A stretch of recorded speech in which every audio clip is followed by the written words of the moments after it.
E a verdade é que o Gabigol está muito próximo de ser contratado pelo Palmeiras. Faltam agora alguns detalhes entre Palmeiras e Flamengo para saber como é que vai se dar essa transferência. E aí a pergunta, Gustavo Zupac, se ele realmente vai para o Verdão, qual é o impacto disso no Flamengo e o impacto do Palmeiras com a chegada desse jogador desse tamanho? Seria um impacto muito grande. No caso do Palmeiras, um impacto muito grande esportivo e moral, vamos dizer assim, repercussão. No caso do Flamengo, é mais o impacto da repercussão, porque esportivamente o Gabriel tem acrescentado muito pouco ao Flamengo. O Flamengo não tem usufruído do Gabriel, né? Faz mais de um ano que infelizmente, para todos os envolvidos, né, Flamengo e atleta e torcida, o Gabriel tem sido um mero coadjuvante nos jogos do Flamengo, né? Então, claro que é uma perda de elenco, evidentemente que sim, uma opção a menos, mas em termos práticos, não, assim, muda muito pouco o nosso olhar sobre o Flamengo para as competições.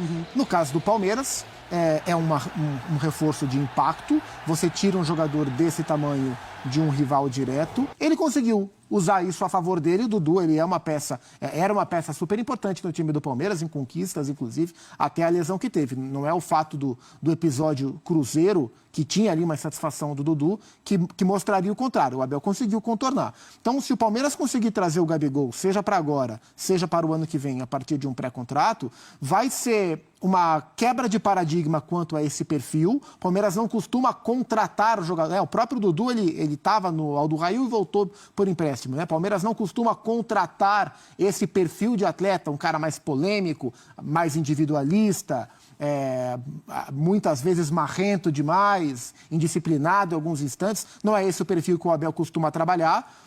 Acho que vai ser um desafio se isso acontecer para o Gabriel ser inserido, mas é plenamente possível que seja, porque é de interesse do atleta melhorar também. Né? É isso que eu ia falar. O perfil, uma coisa é o Gabigol, ídolo do Flamengo. Uma coisa é o Gabigol agora tentando retomar essa idolatria, não o Flamengo. Fome que ele vai estar também. E uma coisa é como as coisas funcionam no Flamengo, onde ele podia tudo. Podia discutir com o dirigente, podia largar treino no meio quando discute com algum jogador, podia desrespeitar o rapaz do doping, podia tudo. Outra coisa é como as coisas funcionam no Palmeiras. No Palmeiras as coisas funcionam diferente. O departamento de futebol do Palmeiras é muito mais organizado há muitos anos do que o do Flamengo. Então, acho que se isso de fato acontecer para agora ou para janeiro, o Gabriel vai ter que se inserir no contexto. E é possível que aconteça, mas vai ser um desafio de parte a parte. Então, André, mas eu acho muito interessante, a gente está vendo no telão, é impossível nos últimos anos a gente não olhar esses dois escudos emparelhados e não ver grandeza numa imagem parada, né? A gente está falando de Palmeiras, a gente está falando do Flamengo. O Gabigol, figura histórica desse Flamengo e figura histórica, não desse Flamengo, figura desse Flamengo e do Flamengo como um todo. Isso. Fazer um movimento desse numa era em que esses escudos emparelhados trazem rivalidade, é um movimento grande.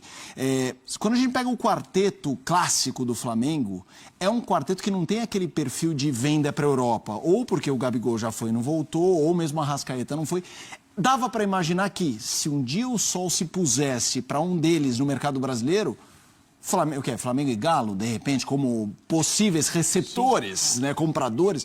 Como é que, por mais que a gente antecipasse, era difícil imaginar isso ocorrer, mas está em vias de ocorrer. Como é que você vê isso, a grandeza de um movimento? Primeiro desse? porque não são muitos clubes que conseguem remunerar esses jogadores, né? Então, se o Dudu saísse do Palmeiras por qualquer motivo, não seriam muitos clubes capazes de remunerá-lo. O salário que ele tem, a não ser que ele queira fazer uma caridade e falar, não, tudo bem, eu vou aí para ganhar 1/3. Mesmo assim, vai ser uma coisa maluca, né, em termos do que é a realidade, mas não vamos entrar aqui pelo caminho dos salários dos jogadores. Falando do ambiente da indústria do futebol, tem poucos times que podem remunerar o Gabriel.